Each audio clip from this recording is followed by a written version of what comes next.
Live from the Formula Podcast studio. You are now tuned into the Unscripted with Trillion Cuts. Yo. Welcome to another episode of Unscripted with Trillion Cuts, and I go by the name of Trillion Cuts. I know it's been a minute, but guess what? I'm back at it, and today I got a special guest in the building. Let me slow down. I'm moving too fast. Okay. Well, look, this guy right here, he needs no introduction because his reputation precedes what he do. And without further ado, I like to welcome to the show. What we go by? Darkk? You stupid? Darkk. Oh, yeah. Just Darkk. Yeah. Yo. Welcome to the show. Yeah. Thanks for having me. You know what I'm saying? No problem. Okay, I got a question. Let's get started like this. What's your backstory? How did you come about creating your name, Darkk? Where did it come from? All right. So, it all came from I was in the drum line in high school. You know what I'm saying? Shout out to Arlington. We was all the drum line. We was all together. We was just trying to come up with different names for everybody, and then my guy Mike, he just looked at me and said, "Boy, you Darkk." So that's what we just gonna call you. So I hated the name at first, you know what I'm saying? Cause I'm like, man, y'all doing disrespectful. You didn't call me Darkk, and then all of a sudden, you know what I'm saying? It kind of just stuck, you know what I'm saying? So I just been sticking with it ever since. Okay, so like I didn't move too forward fast. Like I guess I was gonna go back and say where your musical influence started from, like how you got your start. Like, okay, so how I really got my start is my uncles, they had like blues and jazz bands, so that's where I was kind of first introduced to music. And then I moved here in '94. That's when I was really fully introduced to rap and stuff, you know what I'm saying? So doing that, and playing the drums at church. After that, it was like a spring break we went on. I was supposed to go to our state, you know what I'm saying, for the spring break, but I wound up in Western Kentucky with my guy AJ, and his buddy had FL, you know what I'm saying. Back then it was Fruity Loops, you know what I'm saying. So he hit me. He was like, "Man, you know how to work this, bro?" Man, I'm lying like a mother. He was like, I was like, "Yeah, I know how to work it." Got on there, got to pushing buttons, and was like, shoot, I actually do know how to work this thing, you know what I'm saying? I mean, back then, we really didn't have too many sounds, but I'm putting the drum beats together. I'm like, okay, I can get into this. Yeah, I've been doing it ever since. Okay, so going back, I heard you said 94 you moved here. Like, you not originally from Indianapolis? No, I was born in Saginaw, Michigan. Oh, okay. You know what I'm saying? Moved here in 94. Okay, I got you. So, when you started making beats on Fruity Loops, you started with the crack version, or...? Definitely. I can't, you know what I'm saying? At the time, they didn't really, they had the advertisements out for it, but I'm a youngster. I'm in high school, you know what I'm saying?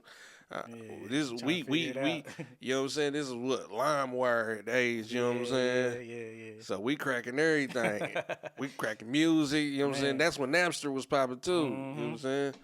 See, I wasn't even that far advanced into the programs. We was just getting the music and shit. Still in the instrumentals, trying to record on a karaoke machine and tape recorders. The little, the tape recorders they play the audio books at the school. We used to record on them motherfuckers. All right, boy. You used to dance too, didn't you? Yeah, back in the day. You know what I'm saying? So would you say that dancing, did they play a musical influence as far as cultivating your sound? Man, yes and no, because I really I'm gonna be all the way honest with you. I only started dancing because of the females. That was it. I wasn't really on that, you know what I'm saying? I was really more on my production, trying to get the music off the ground, and then was introduced to dancing, and I just, you know what I'm saying, it was a lot, especially during the Star Quest, you know what I'm saying, and having all those people coming out there just to see you dance type deal. It was a different type of rush. So I got used to it. Got you. So what's one of your fondest memories of actually doing this? Besides Star Quest, is there anything else that any highlight moments that you remember, or a funny moment from one of the shows that somebody went wrong, or somebody went right? Man, I could tell millions of stories about that. But one in particular, it was actually the year we actually had won Star Quest, man. We right in the middle of our set, man, and I have a wardrobe malfunction, man. But Cause I'm one of the tumblers in the group at the same time, so I got my pants leg, I got rubber bands on my pants leg, so I don't slip on them. Yeah. Man, it gets to this one part, and I'm supposed to, you feel me, take the pants on, got the shorts on underneath. Man, the pants didn't come all the way off. I was like, oh man, I done messed up the what's the name, and then somehow, man, I just miraculously just kind of got back up and got back in the groove, and it looked like it looked like it wasn't a mess up. It looked like, you know what I'm saying. If you, from the audience, you can tell that I messed up. You know what I'm saying, and so it was a quick recovery, but we won that year too. So when you got into my fault. Go ahead. Go ahead. So like when you got into music, like who were some of your like local music influences? When I first got into it, it was y'all might not know him. His name Jason. He's my uncle. It's really my step uncle. Him and my stepfather. It was the first time I had actually been introduced to like being in a studio with somebody actually like making beats in front of me. Because before, like I said, my uncles, they had bands and stuff, so I'm used to playing live instruments. I didn't know nothing about no electronic recording. You know what I'm saying? They coming down there, they showing me beats and stuff. I'm like, man, what is this, bro? I'm trying to get into this. What? Let like me in. A spaceship. Man, I was whoa. It felt like I was light years. You feel me? Back then, they were still using they were still making putting songs on tapes and stuff still. Okay. So they like, making beats. Was it like 12-track recorders or 8-track recorders? Yeah. So that's what they was doing back then. So that's what they kind of introduced me into that. And then in the neighborhood, the little Catch-22 cassettes kept floating around, you know what I'm saying? They was down there passing them out. And them, G-Stack, you know what I'm saying? Kilo G, all them. So that's what kind of got me into it. Okay. So like who's like some of your like inspirations as far as like from a producer standpoint? Like it can be local or global. Okay. It's like Timbaland, Pharrell, Just Blaze, The Commission, DJ Drama,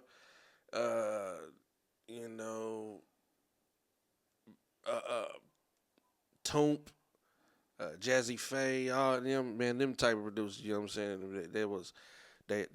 They had a distinct sound about them. They ain't want to sound like everybody else, you know what I'm saying? Yeah. You know, I got caught with them real quick. Okay. And then that's why I kind of make my sound around. I just kind of just like threw everything together, and that's me. Got you. So like what's your go-to as far as like you have a go-to VST that you use right now? Right now, my go-to is Ionosphere Nexus.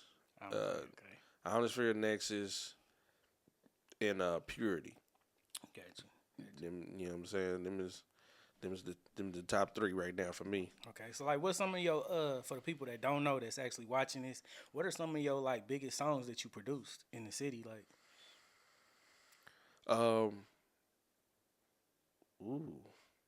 right now, I just got a lot of stuff coming out right now that because beforehand a lot of people they would get beats from me. I got a lot of beats circulating. I got a lot of them. But the thing was, at first, a lot of people wasn't using them as singles. They was kind of like album fillers, so they would get lost. Yeah. And so right now, my guy 20, it's my cousin, he got all his songs, all his singles and stuff. I basically produced all of them. So shout out to him, 20 the Gas Man. You know what I'm saying? Right now, I got this single. 420, yeah. You know what I'm saying? Right now, I got this single out right now with my guy Circle City Hustle. It's called Sauce. In fact, we about to go shoot the video for it tonight and stuff. So I got that going on. I didn't produce for Maxi. You know what I'm saying? I didn't even made Playboy a couple beats before. Yeah. You know what I'm saying? Yeah. I didn't pretty much work with everybody that's kind of like making some noise right now as far as in the city. Gotcha. So, like, for the outsiders that don't know, what's something about the Indianapolis culture you think they should know? Like, what cars are sound? Man, we got it out the mud. You know what I'm saying? It's real and it's authentic here. You know what I'm saying? we kind of made it that way. Like if you faking it, we gonna know it, and and it's not gonna fly at all. It don't even matter what it is. You know what I'm saying? But if you faking at it, it's not going.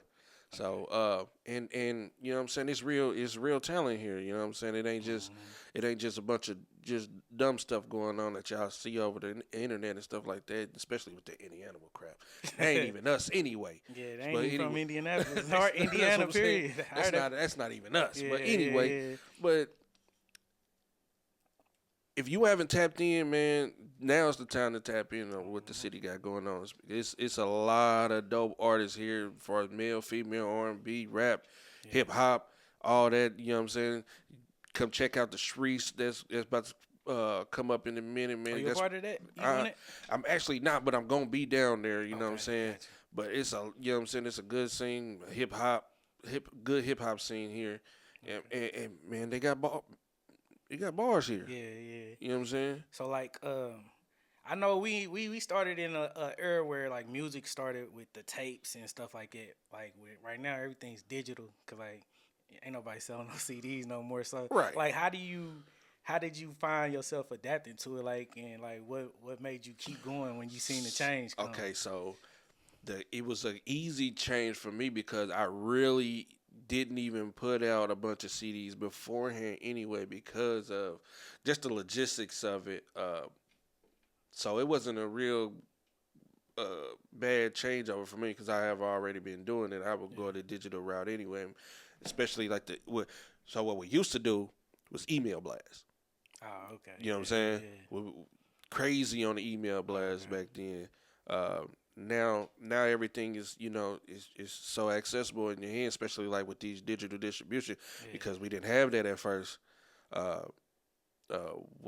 You would either have to print out your own CDs or you had to go, you had to pay to go to the big companies to send your stuff back, and you know what I'm saying.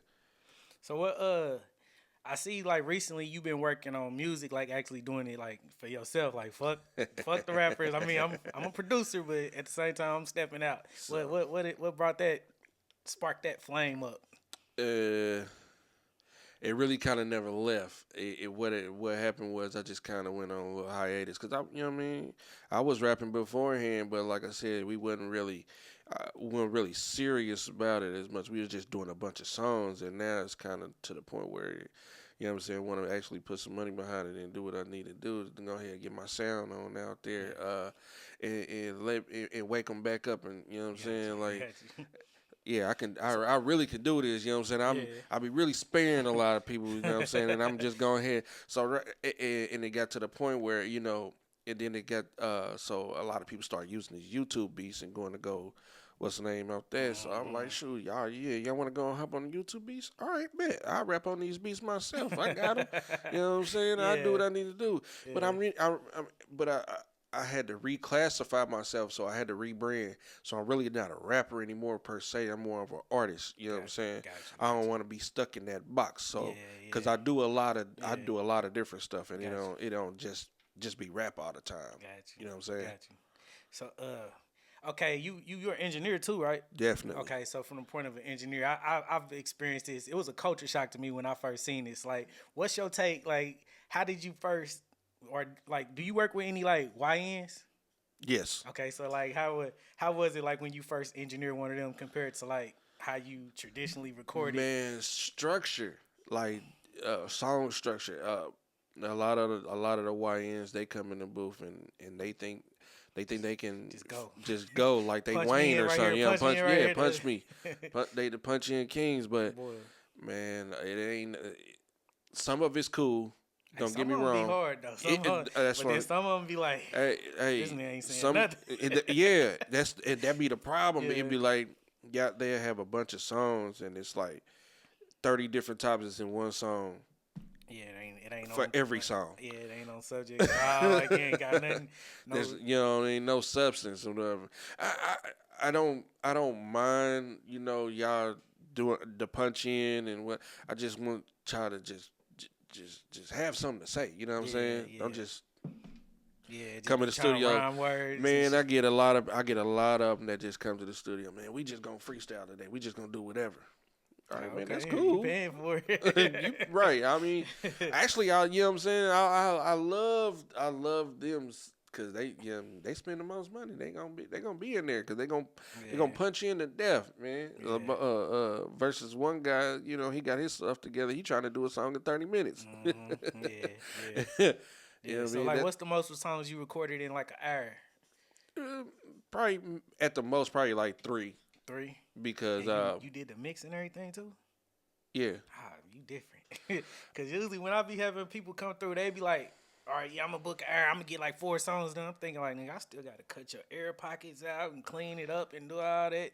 But I mean, I just don't. I don't be want to let them walk out like with no bullshit and just be like, I so understand. I let them see what I'm doing. So that Right. So, but here's the thing, though. You know what I'm saying?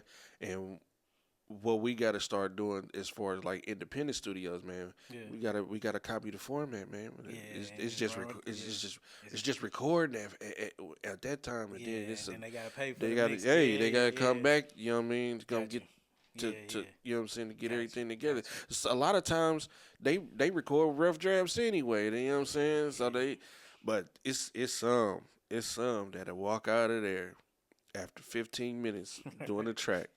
And they will go to CD Baby or Distro Kid real quick Put it right on there. Put it right on there. I'm like, man, it wasn't ready yet, but man, this sound good enough. Hey, you know what I mean? If that teach his own, you know what I'm saying? That's what you want to do. It's fine. But if you want the quality, you don't have to come back. Okay, I got a question. So, do you think like these AI programs are fucking up the game, or like you ever heard of what's it called, Band Lab? Man, they throwing a wrench in. Because I mean, some of the niggas shit sound good. They be recording this shit on their phone and everything. Yeah, Quality sound like they in the studio, but it's just like some of it a lot of it you could tell like what are you doing, big dog? I mean, if you're gonna do the Band Lab thing, that's cool. But at least go be in a closed environment to where we gonna be able to understand what you got going on. You know what I'm saying? It ain't just sounding like all crazy. It sounds bouncing off the walls and everything. You know what I'm saying? But as far as the other AI, man, they throwing a wrench in the game. So like the graphics stuff. They even got motherfuckers doing vocals and stuff now. Like I just heard of Suno. Is it Suno? They said Timberland put out an artist like it.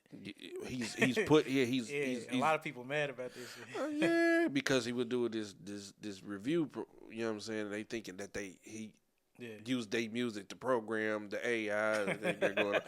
But he can't legally, because especially if your songs is copywritten. You know what I'm saying? He can't. I mean, you can't copyright the style though. Like I done heard can't. so many. No, you can't copyright the style. I done heard a lot of young little babies that ain't little babies. But you can tell. You feel me? They ain't authentic. You know what I'm saying? They don't normally go nowhere. You feel me? True. You gotta have your own sound. It's still important to have your own sound, regardless if you tailored your music around a different artist or artists that you like or you favor. You still gotta have your own sound though. True. You know what I'm saying? You can't copy them forever. So like, what's one of your like biggest pet peeves for artists to come in your studio like? Late. You got 1,000 people with you. Now, if it's your ride, I understand that. But man, if they not contributed to the session, why are they here, bro? Just hanging out, want to smoke. Got the guns session everywhere. Lord, see, that's the YNs. They got the gun. Man, they got their hands on guns. We had no idea. We had no access to these type of weaponry. These they got, boy. Boy, duh, man, like I done seen a nigga pull out. He had some skinny jeans on, pull out a whole motherfucking AR and everything. I'm like, damn. Right out the pants. Like it wasn't nothing though. Like it was a pistol. Yeah. I'm like, I don't know if I want an engineer in my crib no more. But it's kind of hard, like, cause I noticed it's been a lot of people that had studios on off-site locations that kind of went bad. Like, it used to be a studio, like, right off of 38th and Arlington. And basically, I don't know what happened, but they was there, like, 2 weeks. And I don't know, I heard a motherfucker broken their shit or something. I don't know what happened, honestly. But it's just, like, it's hard. You got to... So, shout out to in fact, rest in peace. That was my homie, Pierre Box Money. That was his studio. You know what I'm saying? He wound up passing away. Yeah. So, that's what happened with his studio, that right there on 38th and Arlington. Okay. In that plaza where DNC used to be? Yep. Yeah, I remember it being over there for like a week or two. It didn't last long though. But yeah, then like you got other studios be having so many niggas hanging around with them guns and shit. That's what fuck up like the. It don't fuck up the flow because like the music is some of the music be good as hell, but it just be like it come with so much bullshit. You gotta worry about if the police gonna bust in this motherfucker. Right? Yeah, that too. But just as long as artists understand, like everybody got to use the studio, so it's neutral grounds. Ain't nobody. Yeah. You don't have to bring. You don't gotta bring 1,000 guns to the studio. Yeah. You know what I'm saying? Yeah. Nobody's, especially if you know whoever you record with got a legit program, bro. Nobody's coming for you at the unless you giving out your logo. Yeah, You know what I'm pretty saying? much, This neutral grounds. You know what I'm saying? We gonna Yeah. keep it as such. You feel Yeah. me? It's PG over here. You know what I'm saying? Yeah. We not on none of that. Yeah. So have you ever been in a situation where it been like somebody there recording and your next client coming, they beefing with each other, and how do you diffuse that? How I diffuse that is most of the time I don't allow sessions to overlap. Okay. You know what I'm saying? Gotcha. Most of them, like I said, I'm a stickler for time. So if you're not on time already, you know what I'm saying, your session's canceled anyway. Gotcha. I'm one of them. Or you only gonna get what you allotted in this time. Gotcha. So you just you gotta stand firm on, you know what I'm saying, on your business. You know what I'm saying, Gotcha. like you gotta, you know what I mean, let these cats know, yeah, we cool, we can kick it, we can talk, you know what I'm saying, but business is gonna be had, you know what I'm saying. We gotta handle the business first. You know what I'm saying? Mm-hmm. So what else I was about to ask? Something. With the engineering process, like, is there do you have a go to as far as like your filters, what you use and stuff? Yeah, I kind of got a template that I've been working on. I've been working on this template for the last 10 years. I promise I have, and I'm still working on it. You know what I mean? I'm always still a student at the game. You know what I'm saying? Don't never. Yeah, don't ever think you just know everything about a what's the name? I went to school for it, but it's still, even with going to school, they taught you what like what an EQ is, what a compressor is. They kind of taught you a little bit on how to use it, but it's more like it's like your taste when it comes to it. And every engineer is different, so it's like really no right or wrong way to engineer. Yeah. But is certain guidelines you do follow. But other than that, I've been working on this template for years, so I got all kind of stuff in there. So it's already like presets and everything set up. Kind of. I got one, but it's just like I still got. But even with the templates I got, you still gotta curve it around the artist itself. You know what I mean? Because they voice the tone. Everybody's voice is different, so you gotta use things differently. You know what I'm saying? And then some artists, especially like rappers, some of them they don't want no reverb. You know what I mean? They don't want no reverb.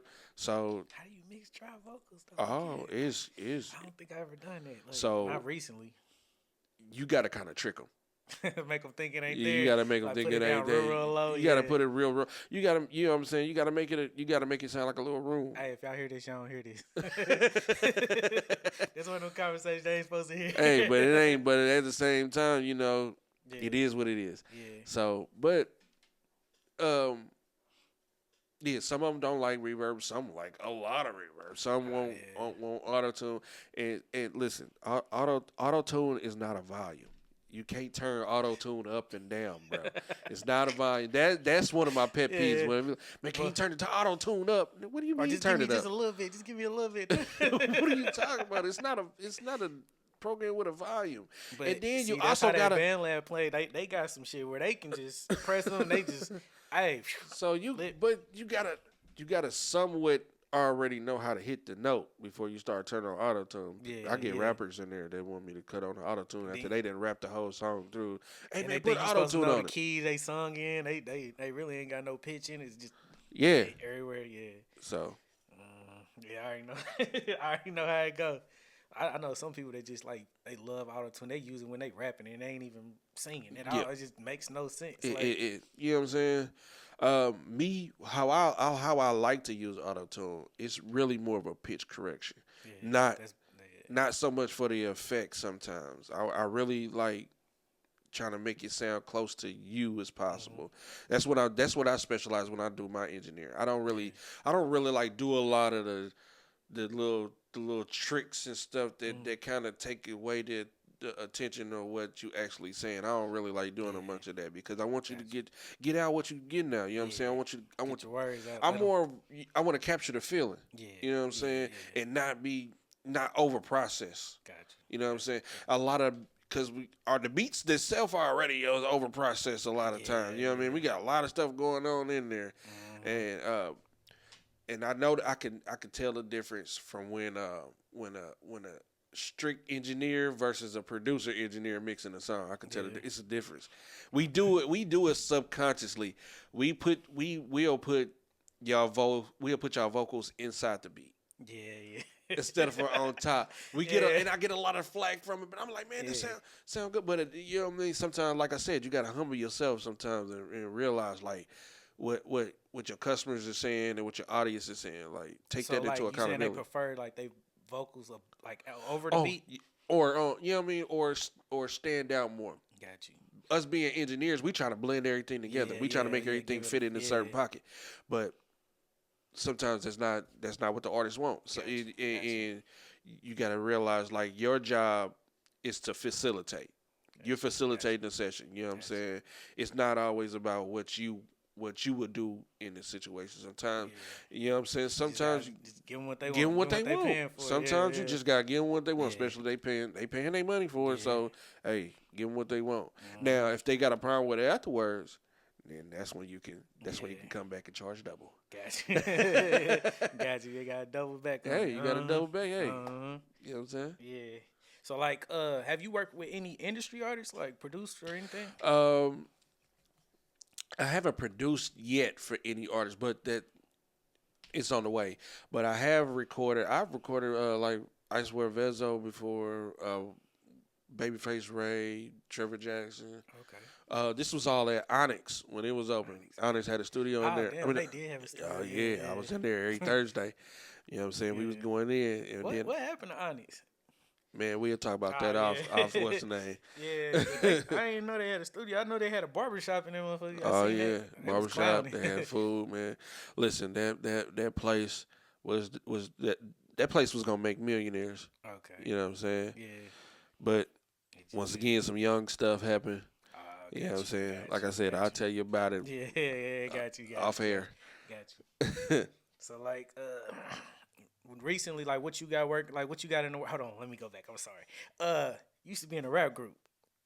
Like still am. Okay, you in a rap group. So like, how did you make a transition from there? Like, what inspired you to do a solo thing as far as a producer or anything? Well, because we are all solo. That's how we all even came about. Just a couple of us in the group. They was brothers, so naturally they would do stuff together. But we all just a bunch of independent artists that kind of came together. You know what I'm saying? Formed a little situation. Gotcha. But you know, the dynamics of it has changed over a while, especially just dealing with times. You know, people got lives and stuff, got stuff going on. Yeah. So the group is still there. We just don't identify as the group. It's just the label now. Label MTM, Money's the Motive. Gotcha. You know what I'm saying? Gotcha. So like, well, what you got in the works right now? What can the people expect to see from you in the near future? Man, or see or hear?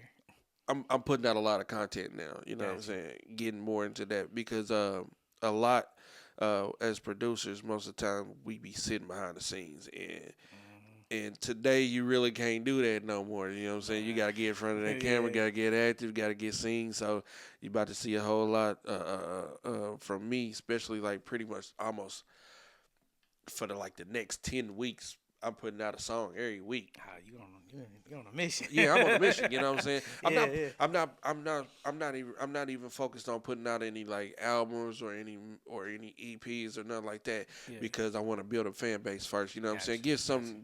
You know what I'm saying?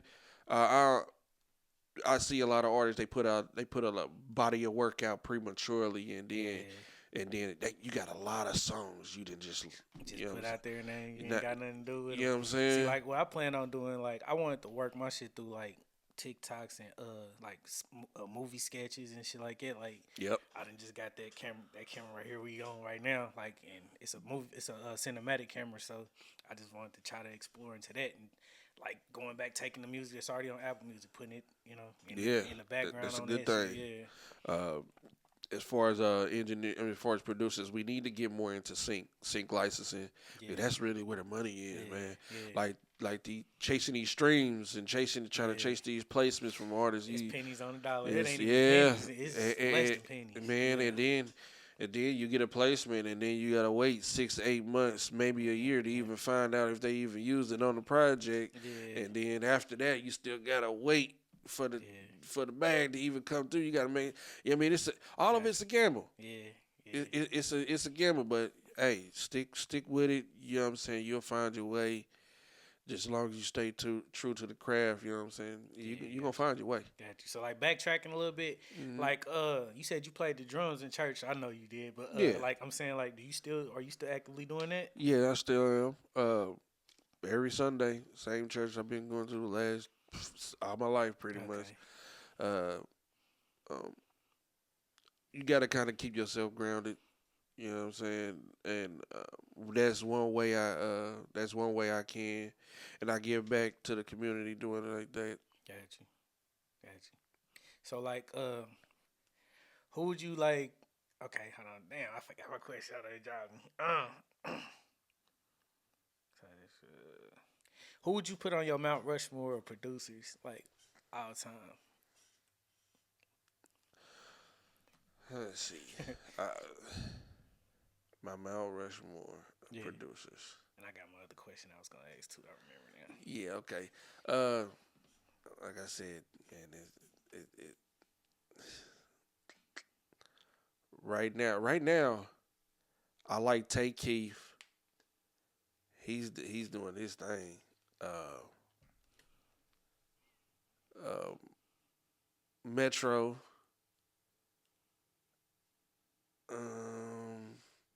I still got to put Timbaland in there.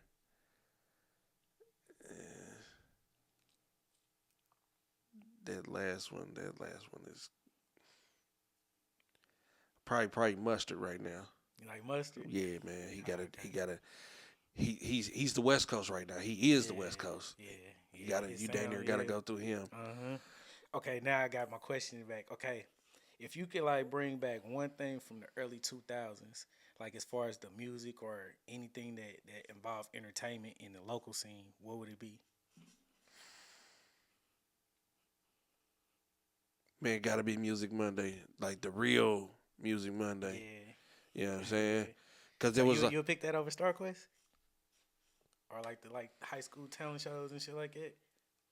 Listen, don't get me wrong, those were fun, but those were also they were competition, so it was money driven. Oh, okay. You know what I'm saying? Versus Music Monday, Ladina was kind of like it was a platform for us to even perform. You like even back then when it wasn't even cool to rap. You know what I'm saying? She gave us a platform, and you know if you was good enough, you made your mark. Shoot, a lot of artists right now in the city, that's where they got their start from. You know what I'm saying? Lil E, shout out to him. Shout out to Lil Billy.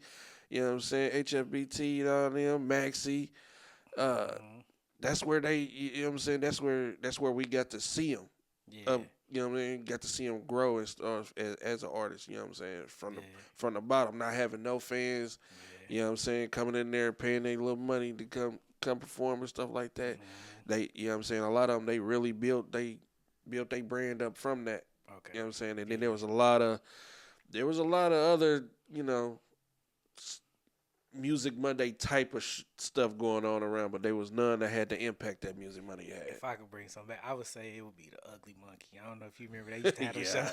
Yeah, I remember. I think it was like a Wednesday. I don't remember what day it was. I remember I they used to performed down there a couple Monkey. times. You know what I'm saying? That's what I'm saying. Like, I used to love that. Love this shit. What?